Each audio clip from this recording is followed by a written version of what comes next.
Kami dari kelompok 2 akan menjelaskan tentang perkelahian remaja, narkoba, dan minuman keras. Perkenalkan, nama saya Yogi Ardiansah sebagai moderator. Perkenalkan, nama saya Maulidana Gaturaif sebagai pemateri satu. Perkenalkan, nama saya Rizky Asdiana sebagai pemateri 2. Dan materi pertama akan dibacakan oleh Maulida sebagai pemateri 1.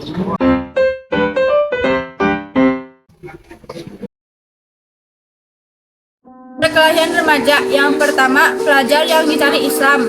Islam itu menyelamatkan dan mendamaikan dunia, termasuk bagi pelajar, bukan membuat keonaran, perilaku menyimpang, apalagi melakukan tawuran dan perkelahian. Islam juga datang dengan solusi, bukan menambah problema. Tatap dunia ini dengan jernih, maka kalian akan mendapatkan jalan hidup yang menakjubkan dan mencengangkan. Yang kedua, definisi perkelahian dan tawuran pelajar. Perkelahian antar pelajar atau remaja adalah suatu bentuk tindakan kekerasan atau agresi yang dilakukan oleh suatu kelompok pelajar dengan kelompok pelajar lain yang berusaha untuk menyingkirkan pihak lawan dengan menghancurkan atau membuat pihak mereka tidak berdaya. Kenakalan remaja, termasuk perkelahian remaja, dapat dibagi menjadi 2 jenis, yaitu yang pertama, delinkuensi situasional, yakni perkelahian terjadi karena adanya situasi yang mengharuskan mereka untuk berkelahi. Yang kedua, delinkuensi sistematik, yakni para pelajar yang terlibat dalam perkelahian itu berada di dalam suatu organisasi tertentu atau geng yang memiliki aturan dan kebiasaan tertentu yang harus diikuti oleh anggota, termasuk berkelahi, melukai, mencuri, atau tindakan pidana yang lain. Faktor penting adanya perkelahian pelajar. A. Rational choice, yaitu adanya perkelahian pelajar disebabkan faktor individu, motivasi, pilihan, dan kemauannya sendiri. Yang B. Social disorganization, yaitu adanya perkelahian pelajar disebabkan faktor lingkungan, berkurangnya atau hilangnya penata budaya yang selama ini menopang harmoni sosial.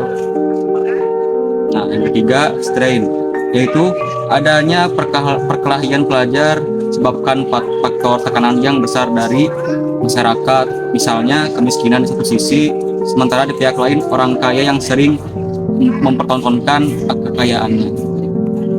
Dan yang kelima, penanganan pelajar yang menyimpang. Yang pertama, kepercayaan. Sang pelajar harus memiliki kepercayaan kepada pihak yang mau membantunya, seperti wali kelas, guru, BP, guru agama, dan lainnya. Yang kedua, kemuliaan hati. Pelajar itu sudah percaya bahwa penanganan ini tidak bersyarat. Buat pelajar atau remaja, urusannya membantu, ya bantu saja. Yang ketiga, kemampuan mengerti dan menghayati perasaan pelajar atau remaja. Yang keempat, kejujuran. Ini penting dilakukan karena sang pelajar ingin keterbukaan, termasuk sanksi yang diterima meskipun tidak menyenangkan. Yang terakhir, yang kelima, mengutamakan persepsi pelajar sendiri. Pelajar itu akan memandang persoalan dari sudut pandangnya sendiri. Apapun alasannya, mengambil jalan kekerasan itu tidak dibenarkan dalam Islam. Tindakan kekerasan itu bukan perwujudan dari Islam. Jika ingin membela kebenaran, harus menggunakan cara-cara yang benar juga. Tidak asal-asal saja sementara kebenaran disampaikan.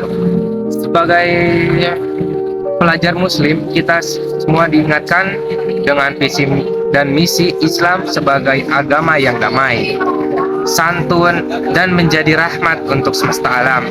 Sebagai firman Allah Subhanahu wa taala yang berbunyi, "Wa ma arsalnaka illa rahmatan lil alamin," yang artinya, dan tidaklah kami mengutus kamu Muhammad dan melainkan untuk menjadi rahmat bagi semesta alam. Quran surat Al-Anbiya ayat 171. Kedua akan menjelaskan tentang materi minuman keras atau miras. A. Pengertian khamar adalah jenis minuman dan makanan yang dapat memabukkan dan menghilangkan kesadaran seseorang. Makna lainnya adalah segala apapun yang memabukkan atau merusak akal sehat. Berlandaskan pengetahuan tersebut, segala jenis narkoba termasuk makna dari khamar. Rasulullah Shallallahu Alaihi Wasallam bersabda, setiap yang memabukkan adalah khamar dan setiap khamar adalah diharamkan. Hadis riwayat Ahmad dan Abu Dawud. Termasuk jenis khamar adalah alkohol yang merupakan zat kimia yang dipergunakan untuk beragam keperluan di dunia medis, antara lain disinfektan, pembersih, pelarut, bahan bakar, dan sebagai campuran zat kimia lainnya.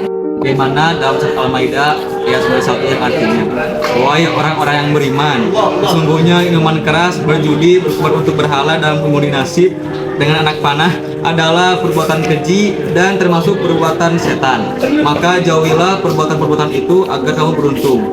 Quran surat Al-Maidah ayat 90. Dengan minuman keras dan berjudi itu, setan hanyalah bermaksud menimbulkan permusuhan dan kebencian di antara kamu dan menghalang-halangi kamu dari mengingat Allah dan melaksanakan sholat.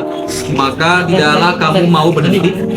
Quran surat Al-Maidah ayat 91. Berdasarkan Quran surat Al-Maidah ayat 91 dan 90, Ashabun Nuzul diriwayatkan dari Abu Hurairah saat Rasulullah SAW datang di Madinah, masih banyak yang minum khamar dan makan dari hasil judi.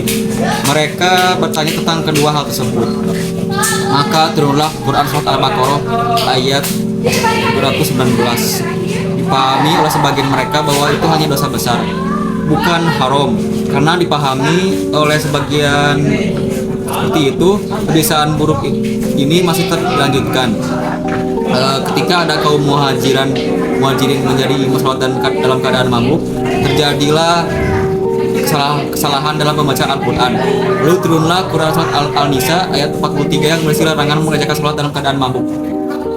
Sikap terhadap khamar yang pertama, jangan pernah mencoba memakai atau meminum khamar karena bahayanya sangat besar bagi diri, keluarga, masyarakat, dan bangsa. Yang kedua, khamar, judi, berhala, dan mengundi nasib adalah perbuatan keji atau najis. Pembinaan umat harus dilakukan terhadap dimulai dari akidah, lalu syariah, dan akhlak tanpa pemaksaan.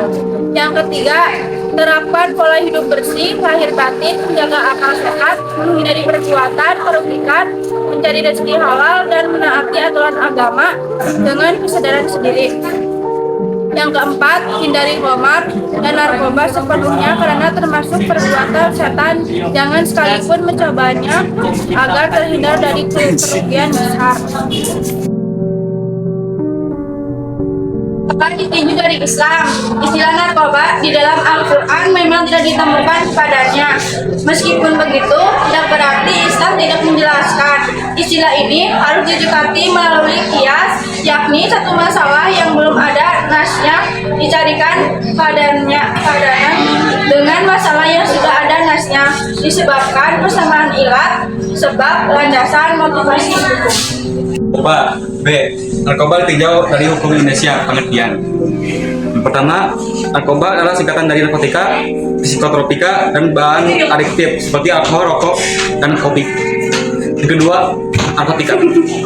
Zat obat dari tanaman atau non-tanaman sintetis atau semi-sintetis yang memengaruhi kesadaran, menghilangkan rasa nyeri, dan menimbulkan ketergantungan. UU nomor 35 tahun 2009.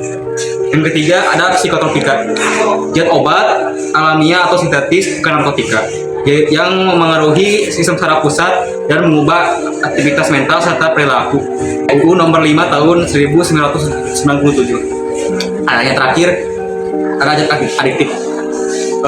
Bahan yang dikonsumsi dapat menyebabkan ketergantungan dan keinginan terus-menerus memakainya. Sekian dari kelompok kami. Wassalamualaikum warahmatullahi wabarakatuh. Terima kasih.